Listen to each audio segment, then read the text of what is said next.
Hi everyone and welcome. Since the last video, winter hasn't let up here in the UP. We've continued to get snow day after day and temperatures have dropped hard. Wind chills have been down to 20 below. Every day I've been outside clearing my porch and path in front of my house. Almost always my deer are around, and I love it when they keep me company when I'm working and then I feed them. This is my daily rhythm now. Clear the path, bring in firewood, feed the deer. So come along for a few days in winter with me in the Northwoods, from my quiet cabin mornings with French press coffee and making a fire in my wood stove to clearing a snowshoe trail with my neighbors in my backwoods. Finally, I'll show you how to use forestry tape and the growth factor method to answer the question, how old are my trees? The age of some of my biggest trees may surprise you. My day starts with a simple ritual, making French press coffee.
Then getting the wood stove ready to come back to life as the fire catches. It's the kind of stillness that only winter in the Northwoods brings. I love it when my mornings start in darkness and I use my headlamp rather than the overhead lights. The wood stove gives such a cozy feeling.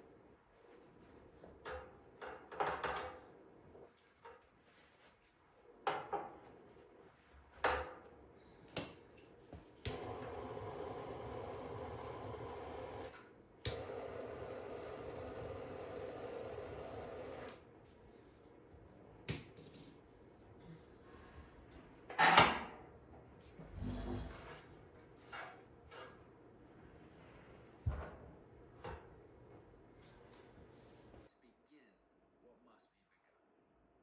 We begin by accepting that we have problems, that we're miles away from you, in the face of their own failings, and even in the face of evil.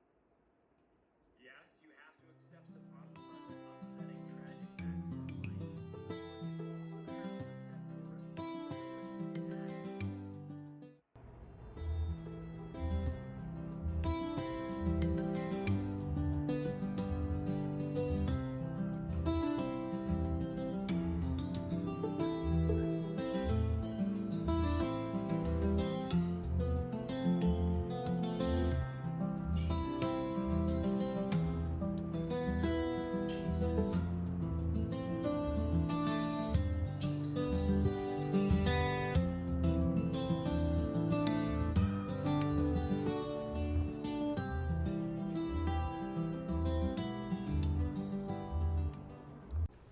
I love to take my time in the mornings enjoying my coffee in the fire and doing some reading and just enjoying the start of the day. Sometimes my deer are already here waiting for me when I get up, or without fail they come around shortly after. I wonder if they are led by the smell of the smoke from my fire. They often come find me at my windows. I welcome them and go outside to feed them.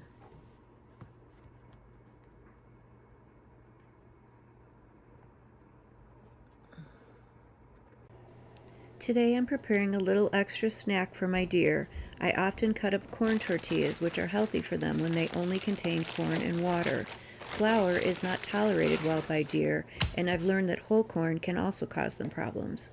Corn tortillas are also inexpensive, costing just a few dollars a pack. Today I'm adding apples as a special treat. I don't feed my deer apples often because they are quite expensive here, costing $6 for a small bag. But I have these apples left over from making an apple pie for Thanksgiving.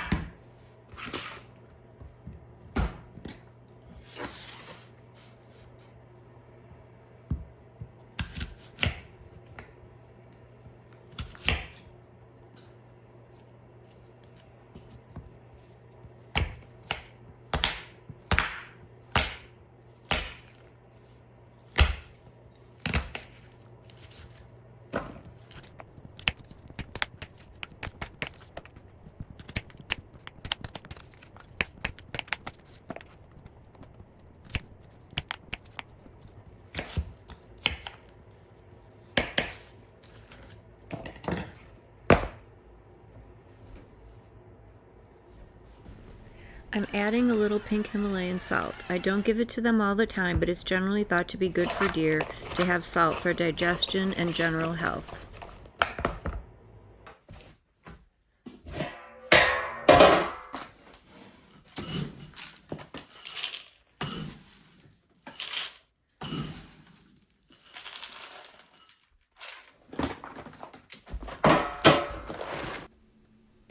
First, I'm clearing my porch and path before I feed the deer. I like it when they are there watching me because it keeps me company.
I have wonderful neighbors here in the Northwoods, and I'm very grateful for them and their camaraderie. It's always fun when we can get together and enjoy this beautiful land we call home.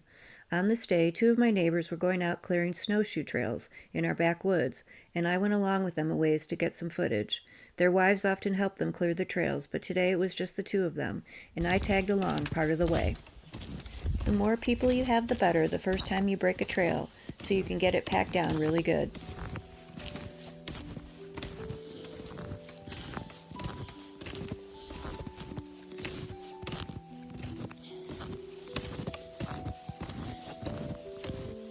You can see my old deer stand over to the side. I hope to restore it one day and use it as a treehouse.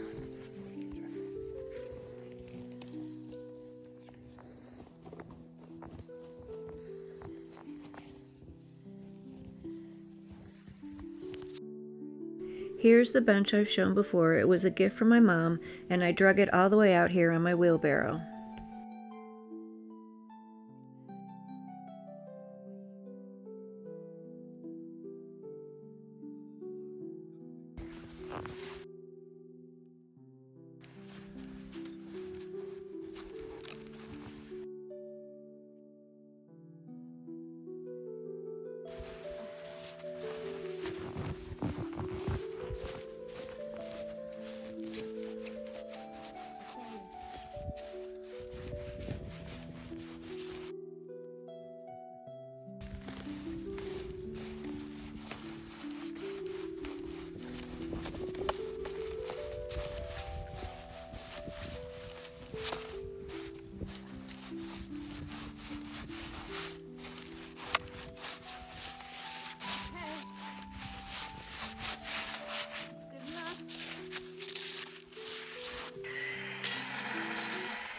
This is my very kind neighbor who does the main work of breaking the snowshoe and cross-country ski trail.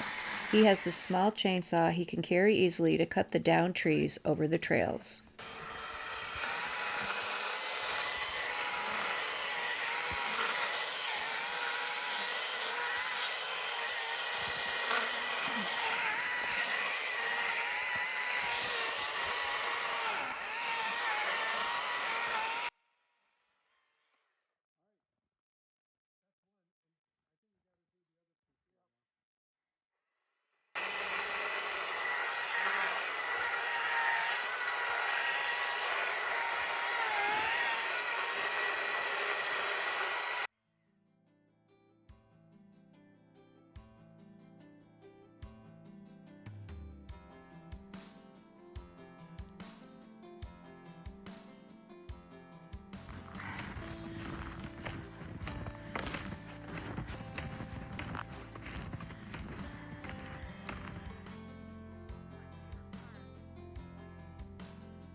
I love this part right here. It's so gorgeous.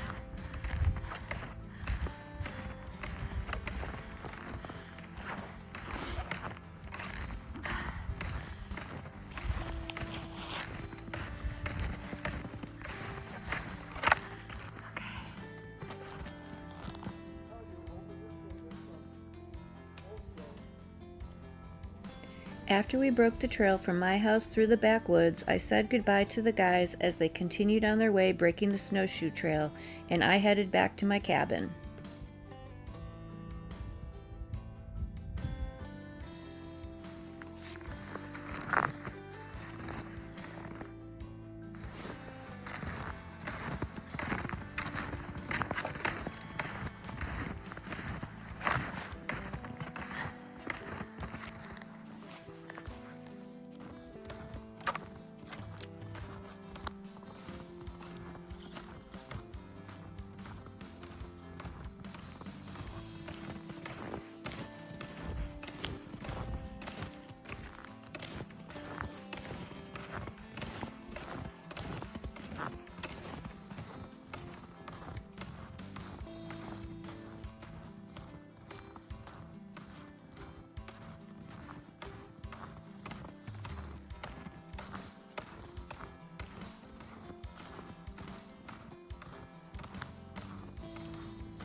Back by my house, I cleared the snow off the chairs I have out in the woods and my fire pit.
I ended up hiking a few hours and almost 10,000 steps, and it took me quite a while to get fully warm when I got home.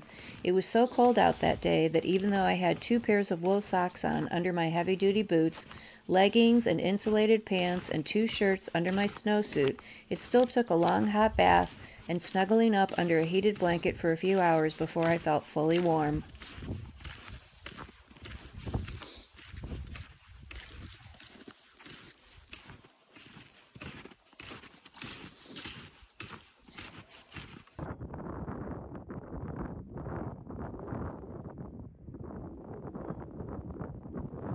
It's the next day and time for more enjoyable time feeding my deer family.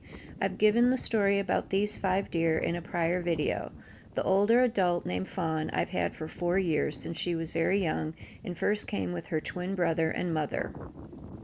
The other 2 who eat with her is Beauty, her first fawn, who is now 2 years old, and Jessie, who she had last year. They eat in the front. The other 2 I feed on the side of the porch, who are Baby, who is the abandoned little fawn who showed up at my house and befriended me, and her fawn from last year named Star. Since Baby had a baby, I changed her name to Baby Mama. Baby Mama can be a bit of a problem because she doesn't like Beauty and often tries to run her off. Baby Mama also sometimes refuses to go to her designated spot to eat, which can lead to lots of chaos. It sometimes takes some effort for me to get them all in their right spots to eat. I never had any intention of taking up with deer, but when Fawn's mother showed up here with her 4 years ago, I gave in and have loved their company ever since. Her mother and twin buck disappeared. It's not illegal to feed deer in the UP because so many deer starve to death in the winter, and there is not as big of a problem with too many deer as other states.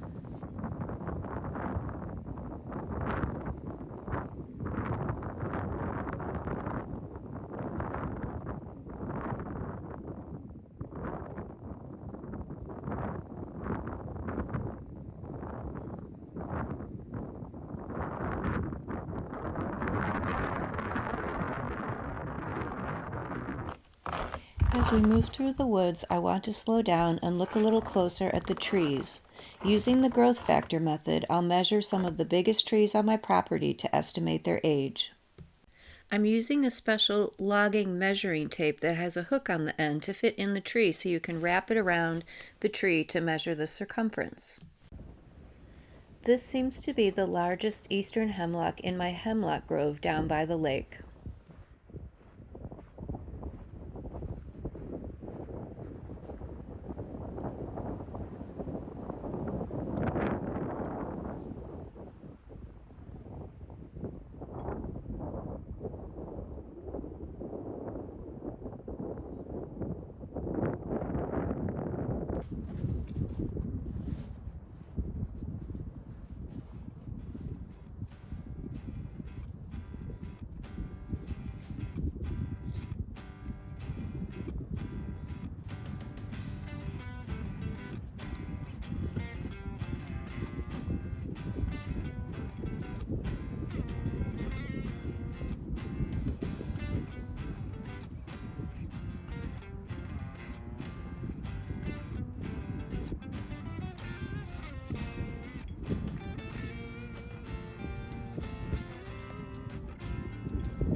This tree measures 6 foot 3 inches around, which is 76 inches circumference, divided by 3.14 equals 24 inches diameter.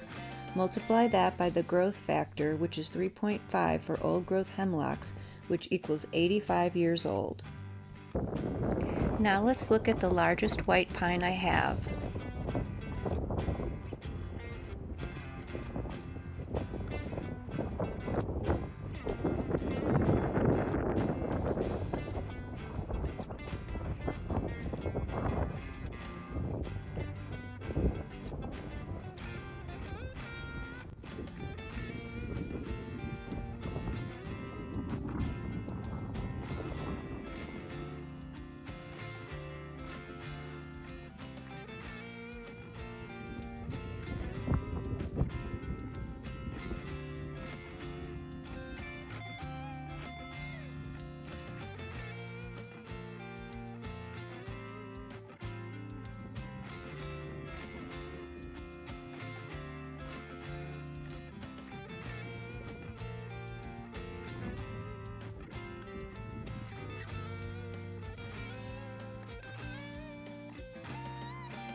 Its circumference is 5 foot 3 inches, which equals 67 inches.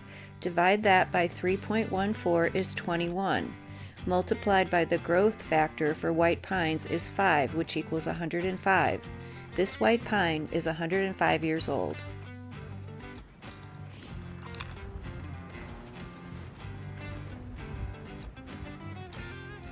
Next, in the woods behind my house, let's take a look at a cedar tree. The bark on the cedar trees is so different and beautiful. They are likely my favorite tree because of the bark, with eastern hemlocks and white birch a close second and third.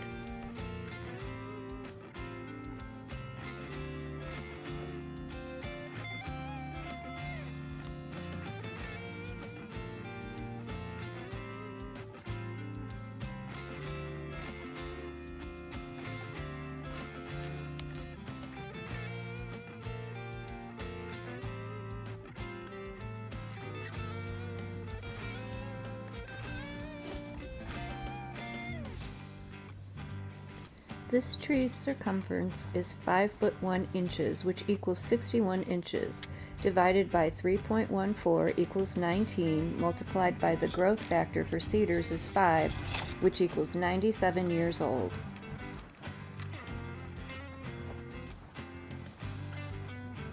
Now let's look at the biggest eastern hemlock on my property.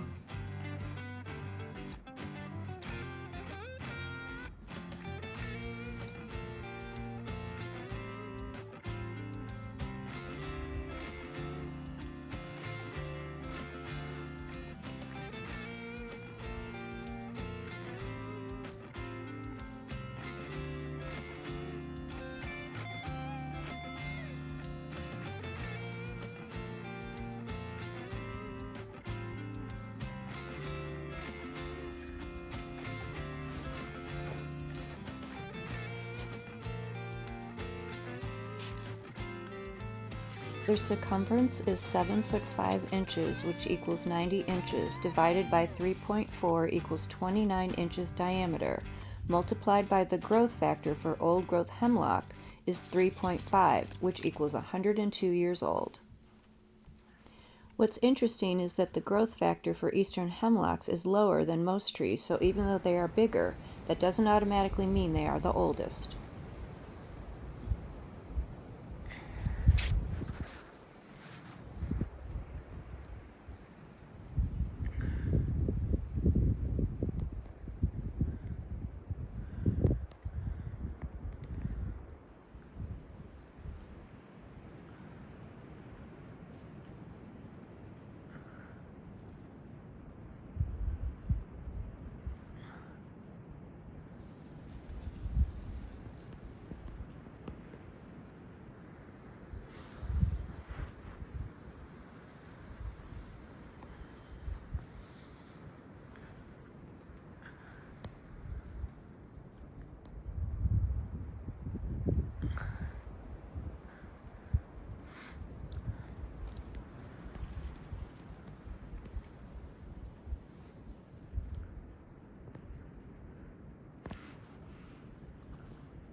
Back at the cabin, my sweet deer are hanging out and some are feeding on the branches of that black cherry tree that fell in my yard during the blizzard.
Thanks for coming along with me on some snowy winter days.